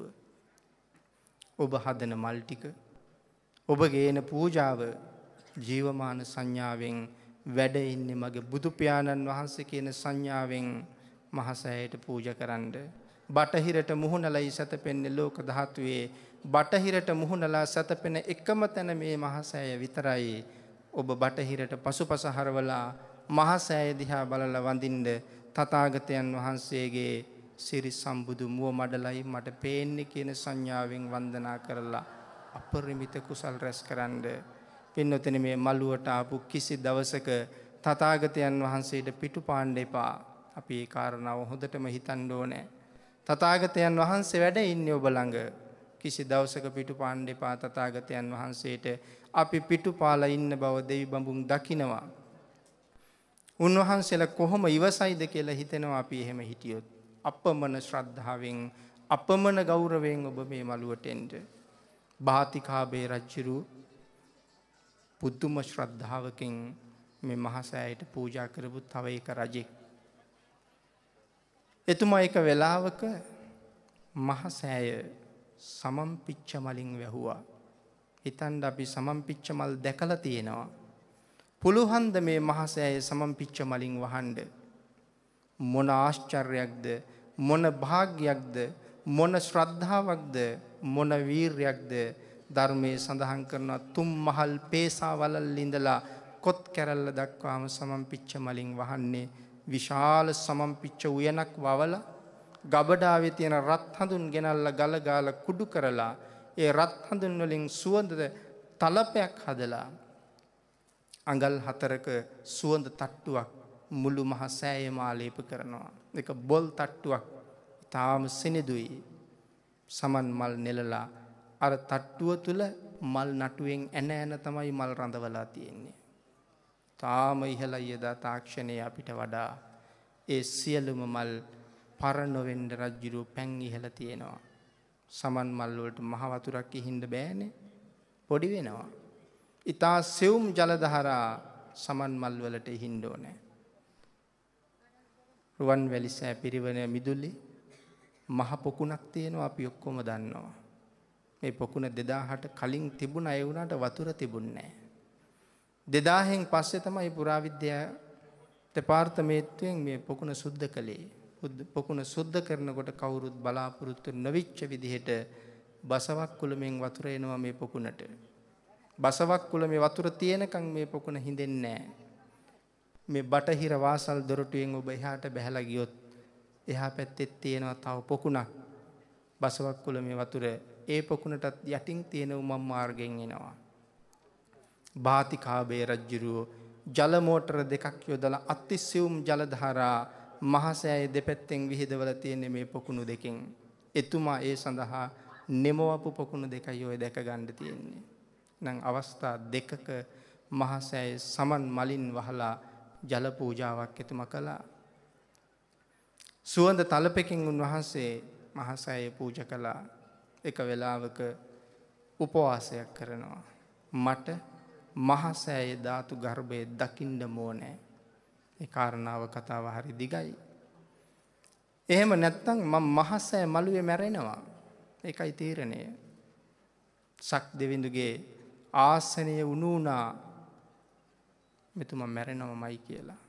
රහතන් වහන්සේට දැනුවත් කරනවා. රහතන් වහන්සේ රජුරුවන්ගේ අතින් අල්ලගෙන මහසෑය තුලට එක්ක ගිහිල්ලා ධාතු ගර්භයේ දක්වනවා. පස්වනක් ප්‍රීතියෙන් පිනා යන රජුරුව මේ මහසෑය සුවඳ පැන් වලින් නාවා මේ සලපතුල මතුල දනක් පමණ සුවඳ ජලයෙන් පුරවලා මේ මුළු මළුව පුරා නිල් මහනෙල් මල් පූජාවක් ද සිද්ධ කරනවා. මේ සදහැවතුන් මහසෑයට කරලා තියෙන පූජාවල් පින්නතුනි මේ මහසෑය ඔබගේ අපගේ නිවන සඳහාමයි. මේ මහසෑය ළඟ අපේ නිවන ඒකාන්තයි. මේ මහසෑ මළුව අපේ දෙව්ලොව දොරටුවයි. ශ්‍රද්ධාව දියුණු කරන්න, ගුණ වඩන්න, තෙරුවන් සරණ යන්න, ජීවමාන සංඥාවට එන්න බුදු පියාණන් වහන්සේ පුදන්න. ජීවමාන සංඥාවෙන් බුදුන් පුදන්න. මැරෙන්න කලින් පින්නතුනේ අපි බෞද්ධයන් හැටියට මැරෙන්න අවශ්‍යයි. එහෙම නැත්තම් අපි බෞද්ධ කියලා හිතාගෙන ඉඳලා මැරෙනවා. ආගමක් නැතුව මැරිලා යන අහිංසකම ජාතිය තමයි බෞද්ධ කියලා හිතාගෙන ඉඳලා මැරෙන අය. බෞද්ධයෙක් බවට පත් වෙන්න ආකාර 4යි. මේ ලෝකේ තියෙන අමාරුම කාර්යය මොකක්ද කියලා ඇහුවොත් ඒ බුදුන් සරණ යෑමයි. ආත්ම සන්නියාතන සරණාගමනය, තත්පරායන සරණාගමනය, ශිෂ්‍ය භාවෝපගමන සරණාගමනය, පනිපාත සරණාගමනය. මේ තමයි බුදුන් සරණ යන ආකාර 4. ඊ타මත්ම අමාරුයි. සුකස්ස ආහාරාසෝ වග්ගිකා සුඛ විපාකා සග්ග සංවත්තනිකා ආදි වශයෙන් සඳහන් කරනවා මේ කාරණාව පුණ්‍යාභිසන්ද සූත්‍ර දේශනාවේ. සෝ අග්ගිකා බුදුන් සරණ ගියපු කෙනාට ඊ타ම අග්‍ර වූ සැපයක් ලැබෙනවා. සුකස්ස ආහාරා මෙලව ජීවිතයත් සැපයෙන් පුරවලා නොඑක් ලක්ෂ ගණන් අනාගත ජීවිත සැපයෙන් පුරවනවා. එහෙමනම් සග්ග සංවත්තනිකා දෙව්ලෝ මාර්ගයේ විවර කරනවා බෞද්ධයාට, බුදුන් සරණ ගිය කෙනාට. පහාය මානුසං දේහං දේවකායන් පරිපූර්ණසන්ති. මේ කාරණාවෙන් හිතනවා බෞද්ධයන් නිරයට යන්නේ කියලා. එහෙමනම් මනුස්ස කය ඉක්මවනවත් සමගම දෙව් පිරිස සම්පූර්ණ කරන බවයි සඳහන් කරන්නේ. එකයි සඳහන් කළේ මේ වැඩ ඉන්නේ තථාගතයන් වහන්සේ. මේ මළුවට ගොඩ වෙන හැම කෙනෙක්ම ජීවමාන බුදු පියාණන් වහන්සේ ළඟට යන්නේ කොහොමද? ජීවමාන බුදු පියාණන් වහන්සේ ළඟට ඒ විදිහටම එන්න. ශ්‍රද්ධාව පිහිටවන්න, ශ්‍රද්ධාවෙන් ජීවමාන බුදුරජාණන් වහන්සේට ඔබ කරන අල්ප ස්වල්ප වූ පූජාව කරන්න ශ්‍රද්ධාවෙන් ඒට කෝටි ගණන් අපිට නැති වෙයි. ශ්‍රද්ධාවෙන් ඒ සිදු කරන්න. පීත විමාන කතාවේ සඳහන් කරනවා එක කාන්තාවක් වැටකොළු මල් 4ක් පූජා කරලායි දෙව්ලොව යන්නේ. ඒ අජාසත් මහරජුන් නිදිකල මහසෑය දැකලායි ඒ මල් පූජාව සිදු කරන්නේ. එහෙමනම් ඇය පූජා කළේ වැටකුළු මල්. අපි පූජා කරන්නේ මල් පරම්පරාවේ තියෙන වංශවත්ම මල්. ඒ පින්නතුනේ නෙළුම් මල්, ඒ පින්නතුනේ පිච්ච මල්. අපි පූජා කළේ ඒ මල්. මගේ තථාගතයන් වහන්සේ ළඟ ඔබ පුදන මල් වට්ටිය ඊටාම සතුටින් පූජා කරන්න, ඊටාම ශ්‍රද්ධාවෙන් පූජා කරන්න, ජීවමාන සංඥාවෙන් පූජා කරන්න. අමාමෑණියන් වහන්සේ එදා වගේම ඔබට පිහිට වෙනවා. අමාමෑණියන් වහන්සේ අද එදා වගේම ඔබට පිහිට වෙනවා. කවුරුවත් හිතන්න එපා තථාගතයන් වහන්සේ පිරිනිවන් පෑවා කියලා. කවුරුවත් හිතන්න එපා තථාගතයන් වහන්සේ අපි අතහැරලා ගිහිල්ලා කියලා. අපිට එහෙම හිතෙයි කියලා පින්නතුනේ අමාමෑණියන් වහන්සේ දීඝනිකායේ දෙවනි පොතේ 242 වෙනි පිටුවේ දේශනා කරනවා තථාගතයන් වහන්සේ තාම පිරිනිවන් පාලා නැහැ කියලා.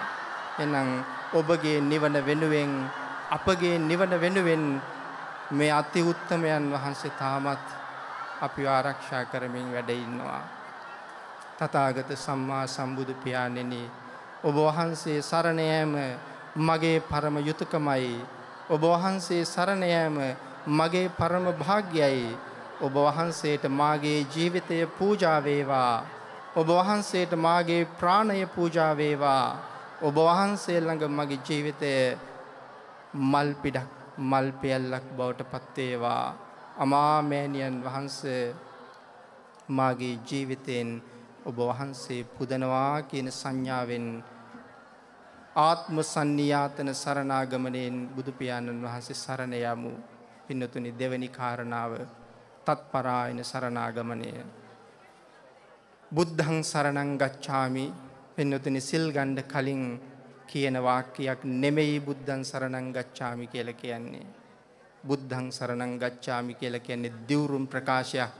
තථාගතයන් වහන්සේගේ ශ්‍රාවකයෝ බවට පත් වෙන්න පෙරම් පුරාගෙන මේ සෑමලුවේ සිටින අහිංසක පින්නතුනේ මේ දිවුරුම් ප්‍රකාශයේ භාග්‍යවතුන් වහන්සේ ඉදිරියේ හරියටම දිවුරලා පොරොන්දු දෙන්න දිවුරුම් ප්‍රකාශයක වැරදි තියෙන්න බෑ. ලීවත් බෑ. කියුවත් බෑ දිවුරුම් ප්‍රකාශයක වැරදි. එහෙමනම් හරියටම ප්‍රකාශ කළොත් තමයි දිවුරුම් ප්‍රකාශයේ සාර්ථක වෙන්නේ. බුද්ධං සරණං ගච්ඡාමි හරියටම මාප්‍රණ ද ශබ්ද කරන්ඩ හරියටම ගච්ඡාමි කියනකොට මාප්‍රණ ච ශබ්ද කරන්ඩ අපට සරණ පිහිටන්න ඕන නිසා තමයි නම වතාවක් අපි නම වතාවක් මේ ප්‍රකාශය කරන්නේ. මේ නිකම්ම නිකං කරන ප්‍රකාශයක් නෙවෙයි දිවුරුම් ප්‍රකාශයක් නිසලා හරියටම කරන්න. තුන්වෙනි කාරණාව ශිෂ්‍ය භාවෝපගමන. ස්වාමීනි මම ඔබ වහන්සේගේ ශිෂ්‍යයා බවට පත් වෙනවා. ස්වාමීනි මම ඔබ වහන්සේගේ ශිෂ්‍යයා බවට පත් වෙනවා කියලා කිව්වොත් ගුරුවරයා කියපු විදිහටම ජීවත් වෙන්න ඕනේ. ගුරුවරයා කියපු දේ හරියටම කරපු ශිෂ්‍යයා විභාගයේ ඉහළින්ම පාස්. ගුරුවරයාට සවන් දුන්න හැම ශිෂ්‍යයෙක්ම විභාගයේ අසමත්. එහෙමනම් හරියටම බුදුන් සරණ යන්න උන්වහන්සේගේ ශිෂ්‍යයා බවට පත් වෙනවා කියලා හෝ පොරොන්දුවක් දෙන්න. අවසාන කාරණාව අපට ලේසිද කියලා හිතෙනවා පින්නතුනි. ඒ පනිපාත සරණාගමනයයි ගුණය දැක සරණ යාම. සම්මා සම්බුද්ධ ශාසනයට ඇතුල් වෙන යතුරු මට හිතෙන්නේ ශ්‍රද්ධාව කියලායි.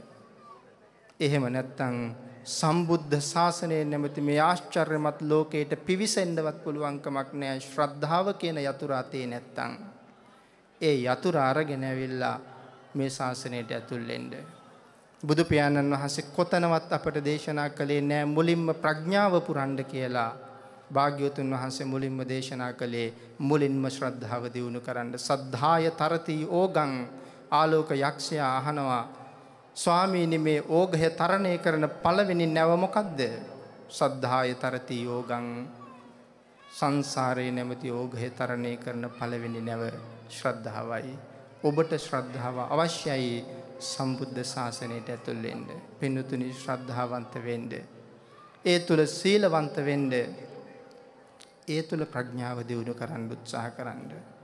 එහෙමනම් ගුණය දැක සරණ යන්න නම් ශ්‍රද්ධාව අත්‍යවශ්‍යමයි. තථාගත කෙනෙකුගේ බුද්ධ ගුණය තව කෙනෙකුට සීමා කරන්න තියා තවත් තථාගත සම්මා සම්බුදුරජාණන් වහන්සේ නමකටවත් ඒ ගුණය සීමා කරන්න බැරි නම් අපි කොහොමද ගුණය දැක සරණ යන්නේ? ඒ ප්‍රශ්නය අපට එන නිසා අමා මෑණියන් වහන්සේ දජග්ග සූත්‍ර අට කතාවේ දේශනා කරනවා මේ අසීමාන්තික ගුණය ගුණ 9කට කැටි කරනවා උන්වහන්සේ. මොකක්ද ඒ ගුණ 9? ඉතිපිසෝ භගවා අරහං. පින්නතනේ අපි කියන්නේ ගුණ 9යි. මෙතන මේ මළුවේ ඉඳලා හිතලා බලන්න මගේ තථාගතයන් වහන්සේ ඔබ වහන්සේ ගැන ශ්‍රද්ධාව මට තිබුණද? ශ්‍රද්ධාව තිබුණා නම් මං ඉතිපිසෝ පාඨයේ තේරුම මේ වෙනකොට දන්නවා. පින්නතනේ අපිට අධ්‍යාපන ක්‍රමය ගැන ශ්‍රද්ධාවක් තියෙනවා. ධනෝපායන ක්‍රමය පිළිබඳව ශ්‍රද්ධාවක් තියෙනවා. ව්‍යාපාර කළමනාකරණය පිළිබඳව ශ්‍රද්ධාවක් තියෙනවා. සංසාරයෙන් එතර යන්න අති උත්තමයන් දේශනා කරපු ධර්ම මාර්ගය පිළිබඳව ශ්‍රද්ධාවක් අපිට නැහැ.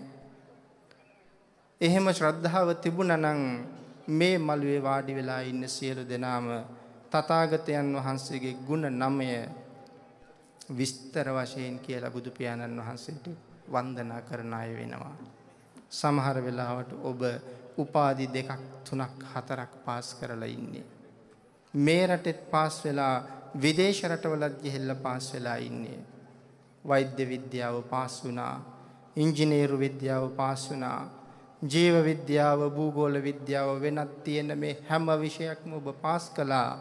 ඔබ ඔබේ හෘද සාක්ෂියෙන් අහන්න මෙච්චර ඉගෙන ගත්ත මට ඉතිපිසෝ පාඨයේ ගුණ 9 පාඩම්ද කියලා. පාඨය කියන්න පුළුවන් වෙයි. නමුත් සම්මා සම්බුද්ධ කියන්නේ ඇයි කියලා ඇහුවොත් ඔබ උත්තර දෙන්න පුළුවන් තැනකද?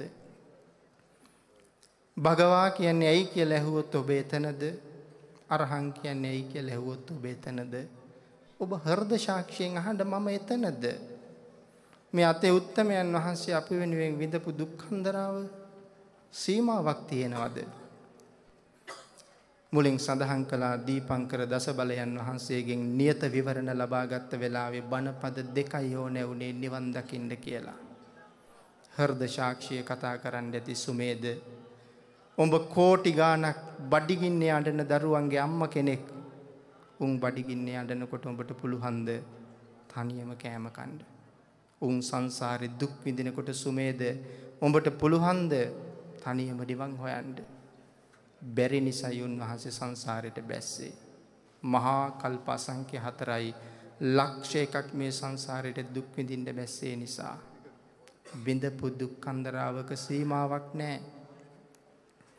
චද්දන්ත ජාතකයේ සඳහන් කරනවා ජාතක පාළියේ කියවන්න ශ්‍රද්ධාව දියුණු වෙන්න. රැස් විහිදෙන දල දෙක කපා ගන්න වැද්දා එනකොට ඇයි මම මරන්න හදන්නේ? දල ඕනේ මගේ දුප්පත්කම නැති වෙනවා ඔබේ දලෙන්. දල දෙක දික් කරලා කියනවා මගේ දල කපා ගන්න. හරස් කියතෙන් කපනකොට උන්වහන්සේ දුක විඳේ අපි නිසා. තථාගතයන් වහන්සේ කලාබු රජුරුවන්ගෙන් එදා බෝසතාණන් වහන්සේ කලාබු රජුරුව පෙති ගැහුවා කිව්වොත් වැරදි නෑ ශාන්තිවාදී තාපසතුමා. ඒ දුක් ඉවසිය ඔබ නිසා.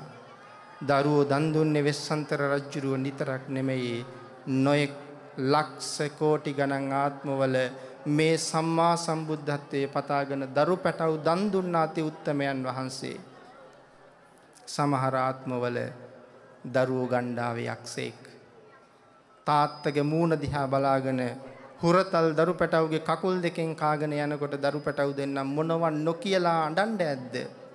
මොනවන් නොකිය අඬන්න ඇද්ද? තාත්තේ කියලා කෑ ගහමින් ඉවසුවා. සම්මා සම්බුද්ධත්වයේ වෙනුවෙන් මගේ දාන පාරමිතාව සම්පූර්ණ කරන්න දරුවනේ කියලා ඉවසුවා. සමහර ආත්මවල යක්ෂයා හුරතල් පුතාගේ කකුල් දෙකෙන් අල්ලලා ඔළුව කටට දාලා ඔළුව කටේ හපාගෙන ඇඟ කෑල්ල කඳ කෑල්ල අතට ගත්තා. මේ මොහොතකට කලින් ජීවිතේ ඉල්ලපු පුතාගේ ඔළුව නැහැ. ඊළඟට මොහොතකට කලින් ජීවිතේ ඉල්ලපු දුවගේ ඔළුවත් නැහැ. දැන් කඳන් දෙක අතේ. පුළුහන්ද තාත්තා කෙනෙකුට ඉවසන්න? මෙවන් දුක් ඉවසපු වාර පින්නතුනි සීමාවක් නැහැ. වෙස්සන්තරාත්ම භාවයේ අන්තිමට දරු පැටව් දෙන්න දන් දෙනකොට ජූතක බමුණ ඉපලෙන් තලලා පිට හැම ගිහිල්ලා කැලෑව මැද්දෙන් ආපහු දුවගෙන ඇවිල්ලා තාත්තගේ කකුල් දෙක මත වැටෙනවා. මගේ තාත්තේ අපි බේරගන්න තාත්තේ කියලා හඬනකොට දේශනා කරනවා බුදු පියාණන් වහන්සේ ආනන්ද එදා වෙස්සන්තර රජුරුවන්ගේ ඇස් දෙකෙන් දරුවන්ගේ පිට දැකලා එළියට ආවේ කඳුළු නෙමෙයි ආනන්දලේ කියලා. දාරක ප්‍රේමය නමුත් ඉවසනවා සම්මා සම්බුද්ධත්වයේ වෙනුවෙන්. ඒ කවුරුවත් වෙනුවෙන් නෙමෙයි. ඒ ඔබ වෙනුවෙන්, ඒ මා වෙනුවෙන්. සරියුත් මහරහතන් වහන්සේ ප්‍රකාශ කරනවා සාරිපුත්ත සමහර දවස්වල මං ආහාරයට ගත්තේ එක බත් ඇටයයි, එක කඩල ඇටයයි, සමහර දවසක එක මුං ඇටයයි. සාරිපුත්ත හිතන්න එපා එදා බත් ඇටය ලොකුයි කියලා හිතන්න එපා. සාරිපුත්ත එදා බත් ඇටෙත් අද බත් ඇටේ වාගේම තමයි සාරිපුත්ත. පුළුහන්ද බත් ඇටයක් කාලා ජීවත් වෙන්න? කවුරු වෙනුවෙන්ද? ඔබ වෙනුවෙන්, මම වෙනුවෙන්. විඳපු දුක්ඛන්දරාව විස්තර කරලා ඉවර කරන්න බැහැ පින්නතුනි මේ සම්මා සම්බුද්ධත්වයේ වෙනුවෙන්. ඒ ඇයි? අපි සංසාර දුකෙන් එතර කරන්න, අපි අපායෙන් නිදහස් කරන්න. මොකද්ද තථාගතයන් වහන්සේ දැකපු දුක? ජාති ජරා ව්‍යාධි මරණ ශෝක පරිදේව දුක සීමාවක් නෑ අත්දකින්නවා. නමුත් ලෝක ධාතුවේ තියෙන අති භයානකම දුක අපාය දුක. පින්නතුනි දිව්‍ය ලෝක 6ක් තියෙනවා. අපායවල ප්‍රධාන වශයෙන් 8ක් තියෙනවා. පළවෙනි දිව්‍ය ලෝකයේ ආයුෂ මනුස්ස වර්ෂ වලින් ලක්ෂ 90යි. දිව්‍ය ආයුෂ වලින් අවුරුදු 500යි. එක දවසකට මනුස්ස වර්ෂ 50යි. පළවෙනි දිව්‍ය ලෝකේ නැත්තම් අඩුම ආයුෂ තියෙන දිව්‍ය ලෝකේ එක දවසකට මනුස්ස වර්ෂ 50යි.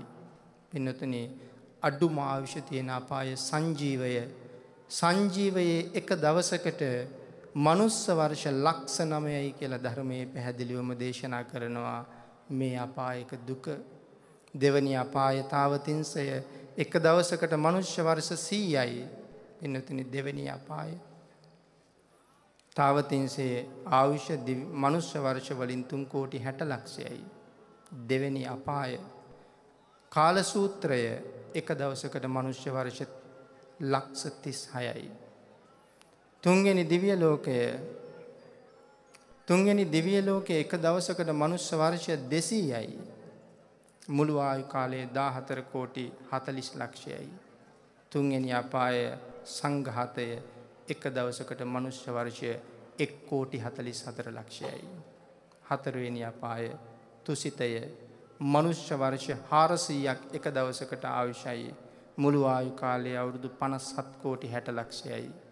හතරවෙනි අපාය සංජීවයේ කාල සූත්‍රයේ සංඝාතයේ රෞරවයේ හතරවෙනි අපාය එක දවසකට මනුෂ්‍ය වර්ෂ 5 කෝටි 76 ලක්ෂයයි. එක දවසකට. පස්වෙනි දිව්‍ය ලෝකයේ එක දවසකට මනුෂ්‍ය වර්ෂ 800යි. ඒ දෙවියන්ගේ මුළු ආයු කාලය මනුෂ්‍ය වර්ෂ වලින් කල්පනා කෙරුවොත් 230 කෝටි 40 ලක්ෂයයි. පස්වෙනි අපායේ ආයුෂ නම් කියන්න බෑ. හයවෙනි දිව්‍ය ලෝකයේ ආයු ප්‍රමාණය අන්තිම දිව්‍ය ලෝකේ එක දවසකට මනුෂ්‍ය වර්ෂය 1600යි. පස්වෙනි අපායේ ආයුෂත් ධර්මයේ නම් සඳහන් කරලා තියෙනවා. 1600යි. එක දවසකට මනුෂ්‍ය වර්ෂය අන්තිම දිව්‍ය ලෝකේ. හිතලා බලන්නකො තථාගතයන් වහන්සේ පිරිනිවන් පාලා දැනට බුද්ධ වර්ෂ කීයද කියලා. 2559යි. 1600යි එකතු කළොත් 1600යි එකතු කළොත් 3200යි. තාම තථාගතයන් වහන්සේ පිරිනිවන් පාලා 2559යි. ඒ කියන්නේ එහෙනම් අන්තිම දිව්‍ය ලෝකෙට තථාගතයන් වහන්සේ පිරිනිවන් පාලා මේ වෙනකොට ගත වෙලා තියෙන එක දවසකුත් පැය කීපයයි. එවන් ආශ්චර්ය උන්වහන්සේලා දකිනවා. උන්වහන්සේලාගේ මුළු දිව්‍ය ආයුෂ ප්‍රමාණය 921 කෝටි 60 ලක්ෂයයි. මුළු දිව්‍ය ආයුෂ ප්‍රමාණය. නමුත් අන්තිම අපාය සංජීවය අන්තිම අපාය අවීචියේ මුළු ආයු ප්‍රමාණය අන්තර්කල්පයයි. අසංඛ්‍ය 86 ලක්ෂ 40000යි. අවීචියේ මුළු ආයු ප්‍රමාණය. ගිහිල්ලා දුක් විඳලා ගොඩ ආවත් ආපහු යනවා. කපිල මත්ස්‍යයාගේ කතාවෙන් ඒක හොඳටම පැහැදිලි කරනවා. එhmenan අපි ධර්ම දේශනාව නිමා කරමු. පින්තුනි භාග්‍යවතුන් වහන්සේ දේශනා කරනවා මගේ ශ්‍රාවකයෝ සීල සම්පන්න වෙන්න මේ සීලයට කරන්න බැරි දෙයක් නැහැ. තථාගතයන් වහන්සේගේ දේශනාව මේ සීලයට කරන්න බැරි දෙයක් නැහැ. ඔබ අද අවබෝධයෙන් තෙරුවන් සරණ ගිහිල්ලා ප්‍රාර්ථනාවක් කළොත් සිතට ගත්තොත් දිවි හිමියෙන් මම් පන්සල් කඩන්නේ. ඔබට පුළුවන් නම් සමාදන් වෙන්න. මේ මළුවේ වාඩි වෙන මොහොත වෙනකනුත් ඔබ අතින් සිද්ධ වෙච්ච පව් බොහොමයි. මම අතින් සිද්ධ වෙච්ච පව්ත් බොහොමයි. පින්නතුනි හරියටම තෙරුවන් සරණ ගිහිල්ලා පන්සල් කඩන්නේ නැහැ කියලා පොරොන්දු වුණොත් ප්‍රාණ පරිත්‍යාගයෙන් පන්සල් රකින්න පොරොන්දු වුණොත් මෙතෙක් කරපු සියලුම පව් පුච්චලා හොසි කරලා දානවා. ඒකයි සීලේ බලය. ඒක තථාගත දේශනාවේ එහෙම්මම සඳහන් කරන අට කතාවල් වල. හොල්ලන්න බැරි අකුසල් 5යි තියෙන්නේ. ඒ අනන්තරීය පාප කර්ම විතරයි. කළොත් උරුම අවීචියම තමයි. අනන්තරීය පාප කර්ම පෙය දන්නවනේ. අවීචියම තමයි උරුම කළොත්. ඒකෙන් මග අරින්න බෑ. නමුත් සීලය කොයිතරම් ශක්තිමත්ද? ආනන්තරීය පාප කර්මයේ කරලා ඒ කර්මයක් හොලවලා අවීචයට යන්නේ නැතුව බේරිච්ච කෙනෙකුත් මේ ශාසනයේ ඉන්නවා කියලා කිව්වොත් පින්නතුනි කවුද? අජාසත්ත මහරජුරු. තාත්තා මැරුවා කල්යාණ මිත්‍රත්වයේ හම්බෙච්ච නැති හින්දා. ඒක ආනන්තරීය පාප කර්මයක් පස්සේ තේරුම් ගත්තා. නමුත් තථාගතයන් වහන්සේ ළඟට ගිහිල්ලා බුදුන් සරණ ගියා. බුදුන් සරණ ගිහිල්ලා දිවි හිමියෙන් ප්‍රාණ පරිත්‍යාගයෙන් සෙල් ආරක්ෂා කරන්න තීරණය කළා. මේ ශාසනයේ අදත් බණ කියන්න මේ මහ පිංකම් කරන්න උන්වහන්සේගෙන් ලැබුණ ශක්තිය අසීමාන්තිකයි. මේ මහරජුරුවන්ගෙන් පළවෙනි ධර්ම සංගායනාව සිද්ධ කරන්න ජීවිතය පරදුවට තියලයි මහා කාශ්‍යප මහරහතන් වහන්සේට ශක්තිය දුන්නේ. මේ සංගායනාව කරන වෙලාවේ සක් දෙවි මහරජතුමා මනුලවට ඇවිල්ලා මහා කාශ්‍යප මහරහතන් වහන්සේට වැඳලා ප්‍රකාශ කරනවා, ස්වාමීනි මේ තරම් පිං කරන මිනිහෙක් මගේ ජීවිතේ මන් දැකලා නැති තරම් කියලා. කවුද මේ පිං කරන මිනිහා? අජාසත් රජු. කොච්චර පිං කළත් නිරයෙන් නම් නවතින්න බෑ මේ මහා කුසලයේ. හැබැයි අවීචයෙන් නිදහස් වුණා. දැනටත් අජාසත් රජුව ඉන්නේ අපායේ. ඒ ඉන්නේ ලෝකුඹු මහ නිරේ. අවීචියේ උපදින්නේ ආනන්තරීය පාප කර්මයක් කළොත් අසංඛ්‍ය 86,40,000ක් ආයුෂ. නමුත් ලෝකුඹු නිරේ අවුරුදු 60,000යි ආයුෂ. උණු වෙච්ච යකඩ තියෙන්නේ. මේ වෙනකොටත් මහ රජතුමා පෙන දදා පැහැෙනවා මේ අපායේ. පතුල හොයන්න යනවා කකුල් දෙක උඩට ඔළුව යටට පැහි අවුරුදු 30,000ක් යනවා පතුල හොයාගන්න. තාමත් බුදු පියාණන් වහන්සේ පිරිනිවන් පාලා අවුරුදු 2559 නම් අජාසත්ත මහරජුරවන්ට ලෝකුඹු නිරේ පතුල හොයන්න තවත් අවුරුදු 27,000 ගණක් එහෙම්මම ඉතුරුයි. පතුලට ගිහිල්ලා හිස පතුලේ වැදුනහම හිස අනිත් පැත්තට හැරිලා කකුල් පහලට හැරිලා ගොඩට එන්න අවුරුදු 30,000යි. යටට යන්න 30,000යි. උඩට එන්න 30,000යි. අසංඛ්‍ය 86,40,000ක දුක අවුරුදු 60,000න් කෙරවල කරනවා කියලා කියන්නේ දූවිලි අංශුවකටත් වඩා බොහොම ටිකයි. එහෙම ගොඩ ඇවිල්ලා මෛත්‍රී බුදු පියාණන් වහන්සේ පහළ වෙන්න කලින් උන්වහන්සේ පසේ බුදු වෙලා පිරිනිවන් පානවා. සීලයකට පුළුවන් මේ මහා කර්මය නමුත් හොලවන්න. තථාගත සම්මා සම්බුද්ධ ශාසනයේ සීලය අත්‍යවශ්‍යමයි. ප්‍රඥාව දියුණු කරන්න. පින්නතුනේ අපි කල්පනා කරමු මේ මළුවේ ඉඳලා තීරණය කරමු අවබෝධයෙන් තෙරුවන් සරණ යනවමයි. තථාගතයන් වහන්සේගේ ආශ්චර්ය ආදා අපි දැක්කමයි. ඒ සවනක් ගන බුදුරැස් අපි දැක්කමයි. ස්වාමීනි ඔබ වහන්සේගේ ශ්‍රාවකෙක් බවට මෙතෙන් පටන් පත් වෙනවමයි කියන තීරණයට ඇවිල්ලා මෙතෙන් පටන් දිවි හිමියෙන් ප්‍රාණ පරිත්‍යාගයෙන් පන්සල් මං ආරක්ෂා කරනවාමයි ස්වාමීනි කියන පොරොන්දුව මේ මළුවේදී භාග්‍යවතුන් වහන්සේ ළඟ තියලා නැගිටින්න ඔබ වෙනුවෙන් දිව්‍ය විමානය දාට විවෘත වෙනවා. ඒ සඳහා ඔබට ශක්තිය, ධෛර්යය, වාග්ය, වාසනාව උදා වේවා කියලා ප්‍රාර්ථනා කරනවා. ඔබ අප සියලු දෙනාම අසීමාන්තික කුසල කර්මයක් අපේ කාලේ සිදු කරගන්නවා අපේ නායක හාමුදුරන් වහන්සේ නිසා. වචන දෙකක් උන්වහන්සේ වෙනුවෙන් සඳහන් කළ යුතුයමයි. ගැමුණු මහරජතුමාගෙන් පස්සේ මේ මහසෑය අරමුණු කරගෙන අතිශ්‍රේෂ්ඨ මහා පිංකම් සිද්ධ කරපු මහරජවරු බොහොමයි. ඒ අතර බාතිකාබේ රජතුමා ඊටාම ඉහළයි. පින්නතුනේ ඒ අපේ මුතුන් මිත්තෝ අපේ කාලේ අද කාලේ මේෂා විශාල මහා පිංකම් සිද්ධ කරපු බෝධිසත්ව තෙරවරු මේ රටේ වැඩ හිටියා. මාහු අවසරයි සුමේද ස්වාමින් වහන්සේ ඒ බෝධිසත්ව උත්තමයන් වහන්සේ මේ මළුවේ සිද්ධ කරපු පූජාව පිළිබඳව මුල් අනුශාසනාවේදී අපේ ස්වාමින් වහන්සේ ප්‍රකාශ කළා. තවත් ස්වාමින් වහන්සේලා බොහොමයක් එවන් පින්කම් කරනවා.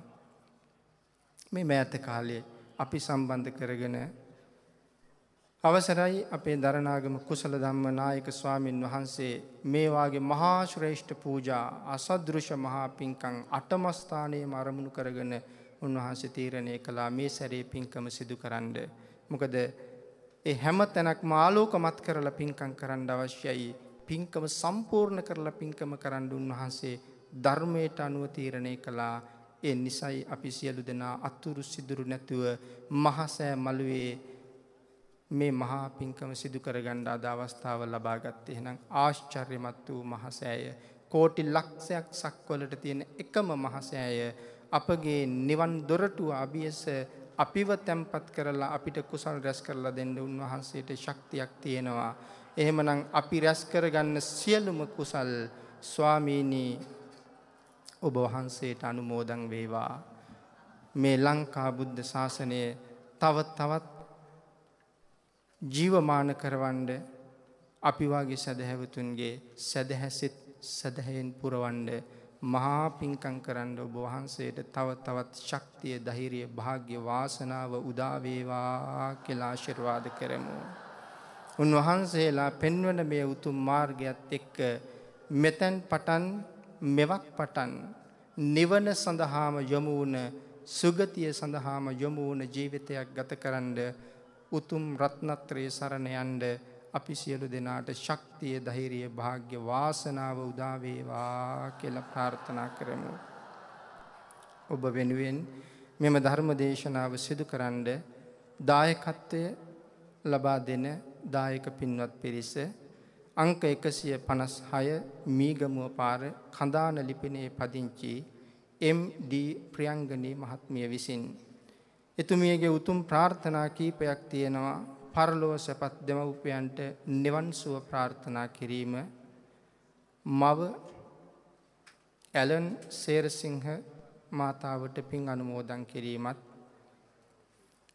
හින්නි ගුණතිලක පියාණන්ට පින් අනුමෝදන් කිරීමත්, සොයුරිය කුසුම් ගුණතිලක මහත්මියට පින් අනුමෝදන් කිරීමත්, ඊට අමතරව සත් ප්‍රාර්ථනා කරනවා මෙම පින්කම සාර්ථක කර ගැනීමට පූජ්‍ය අවසරයි දරණාගම කුසල ධම්ම ස්වාමීන් වහන්සේට සහාය දැක්වූ සියලුම දෙනාට නිදුක් නිරෝගී සුව සම්පත උදා වේවා කියලා ප්‍රාර්ථනා කරනවා. දේශකයන්න් වහන්සේට ආශිර්වාද ප්‍රාර්ථනා කරනවා. කල්යාණ මිත්‍රත්වයෙන් ඒ ප්‍රාර්ථනා කරන උතුම් ආශිර්වාදය මම හදල වඩල පෝෂණය කරපු මගේ මෑණියන්ටත් පියාණන්ටත් සහෝදරියන්ටත් සහෝදරත්වයෙන් ආශ්‍රය කරන සියලු දෙනාටමත්, ශිල්පේ ශාස්ත්‍රයේ කියලා දුන්න ගිහි පැවිදි ආචාර්ය මණ්ඩලයේ සියලු දෙනාටමත්, පැවිදි ජීවිත සුරක්ෂිත කර කල්යාණ මිත්‍ර ගුරු පියවරුන් සියලු දෙනාටමත්, සිව්පසයෙන් අපුපස්ථාන කරන දායක කාරකාදී පින්නතුන් සියලු දෙනාටමත්, කල්යාණ මිත්‍රත්වයෙන් ආශ්‍රය නිශ්‍රය කරන ධර්ම මාර්ගයේදී මුණ ගැහිච්ච සියලුම කල්යාණ මිත්‍රයන්ටත් දහම් කාරණා සොයා දෙමින් ධර්මයෙන් පෝෂණය කරන්න කටයුතු කරන අතිපූජනීය ධර්මාචාර්යවරුන් දෙදෙනාටත්, ඒ අයගේ දෙමව්පියන්ටත්, සම්‍යක් දෘෂ්ටික දිව්‍ය රාජ මණ්ඩලයටත් බ්‍රහ්ම රාජ මණ්ඩලයටත්, අටම ස්ථානයේ ආරක්ෂා කරන මහ පුණ්‍යවන්ත දෙවිවරුන්ටත්, මහා සෑරදුන් ආරක්ෂා කරන භාග්‍යවතුන් වහන්සේගේ ආරක්ෂාවෙන්ම මහා සෑරදුන් ආරක්ෂා කරන විශාල රූප නම් වූ මහදෙව් රජාණන් වහන්සේටත්, ලෝක බුද්ධ ශාසනය සුරකින අයනායක දෙවි රජුන්ටත්, උපුල්වන් දෙවි රජුන්ටත් මේ රැස් කරගත්තා වූ පුණ්‍ය ධර්මයන් අඩු නැතුව අනුමෝදන් වේවා. අතිපූජනීය අවසරයි අපේ දරණාගම කුසල ධම්ම නායක ස්වාමින් වහන්සේට මා රැස් කරගත්තා වූ ධර්ම දානමය කුසලයත් එලෙසින්ම අනුමෝදන් වේවා. උන්වහන්සේටත් ඔබ අප ඇතුළු සියලුම දෙනාට ඊ타ම ඉක්මන් භවයක ඊ타මත්ම කෙටි කාලයකින් සුඛ සහගත ප්‍රතිපදාවෙන් ආර්ය සත්‍ය අවබෝධයෙන් සැනසෙන්න මේ පුණ්‍ය ධර්මයන් ඒකාන්ත වූ පාරමිතාවක් වේවා. අපි සියලු දෙනාම මෙතෙන් පටන් නිවන් දක්නා ජාති දක්වාම සම්මා දිට්ඨික වන්නේම්වා, ත්‍රි හේතුක වන්නේම්වා, සීල සම්පන්න වන්නේම්වා, පහසුවෙන් සිල් රකින්නෙම්වා, සමාධි සම්පන්න වන්නේම්වා, ප්‍රඥා සම්පන්න වන්නේම්වා, අති උතුම් නිර්වාණය පසක් කරගන්න ශක්තිය ධෛර්යය ලබන්නෙම්වා. සාදු කියලා ප්‍රාර්ථනා කරමු. ආකාසට්ඨා ච බුම්මට්ඨා දේවා නාග මහිද්దికා පුඤ්ඤන්තං අනුමෝදිත්වා චිරං රක්ඛන්තු ලෝක සාසනං. දේවෝ වස්සතු කාලේන සස්ය සම්පatti හෝතු ච පීතෝ භවතු ලෝකෝච රාජා භවතු ධම්මිකෝ. බුද්ධං සරණං ගච්ඡාමි